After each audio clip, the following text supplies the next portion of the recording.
as the NCAA debates whether or not to remove cannabis from its list of banned substances. Some are concerned it's giving young athletes the green light to basically use pot. Of course, we are not in the dark about the fact that young people, a lot of teenagers, smoke weed. That's a given. But there are negative impacts on people, young people particularly. Some are saying it's very effective as a painkiller, and they need it basically to perform, even if they're performing on or off the court, that it has anti-inflammatory properties. It's a health food. It's less dangerous than opioid-based treatments or illegal substances. It doesn't enhance an athlete's performance like we've seen with other drugs. Joining us right now, cannabis advocate and board-certified health and wellness coach, Zach Sciolo. I hope I'm saying your name right. Forgive me if I didn't. And Scott Chipman, vice president of Americans Against Legalizing Marijuana. So this is going to be a lively discussion, a respectful one. But Scott, you're not just against the NCAA changing its rules on cannabis use. You're against legalization altogether, though in a lot of states it's already happened. Tell us why.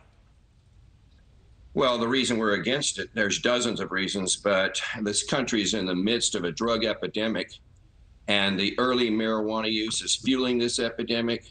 This would set a horrible example for younger aspiring athletes. Marijuana is not the marijuana of the 60s. It's 10 to 40 times stronger. It's psychotropic. It's addictive. It can cause depression, psychosis, schizophrenia, especially among young adults. It's the #1 drug associated with a completed or an attempted suicide for young people. I know the NCAA is concerned about performance-enhancing drugs, and marijuana is definitely not that. But no athlete is going to perform better on pot. It impairs hand-eye coordination, distorts perception of time and distance. So that would not make it safe to be used while participating in athletics. Okay, Zach, it's your turn to talk. I know that you obviously are on the other end of the spectrum. You say that cannabis definitely has a place in our society, but you can't deny the fact that for years and years and years in this country, according to the National Institutes of Health, that this is a gateway drug, that a lot of people who use marijuana end up using other substances. What do you say to that?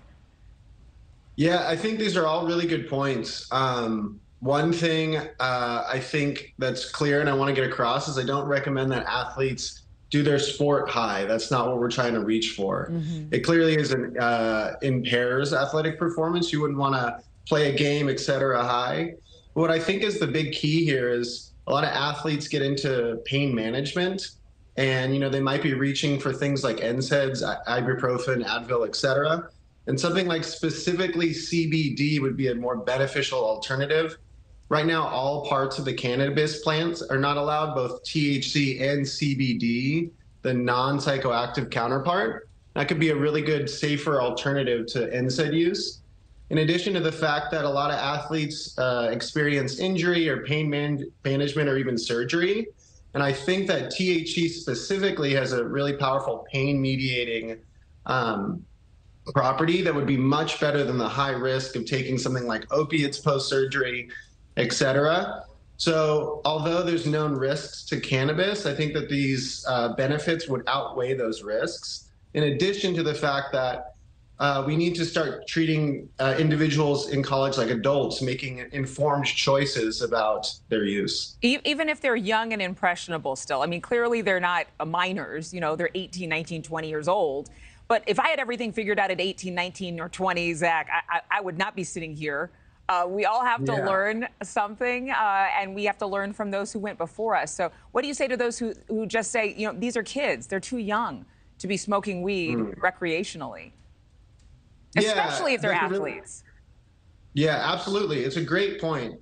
Being a kid in the modern world, you're exposed to a lot of things. In fact, cannabis is pervasive. That's the truth. But I still think that cannabis is a better alternative for college students than perhaps binge drinking or even how pervasive recreational drugs, hard drugs are. And a lot of people are choosing cannabis as a more mild alternative to overconsumption of alcohol, recreational drugs. There's less impairment the next day, less hangover, might allow them to get back to their sport, get back to studies with a little more ease. I can tell that Scott isn't really feeling this answer, Zach. We know the NBA, the MLB, the NHL, they've all removed cannabis from their banned substances list in the last couple of years. Scott, clearly you would disagree. You would say don't choose the lesser evil.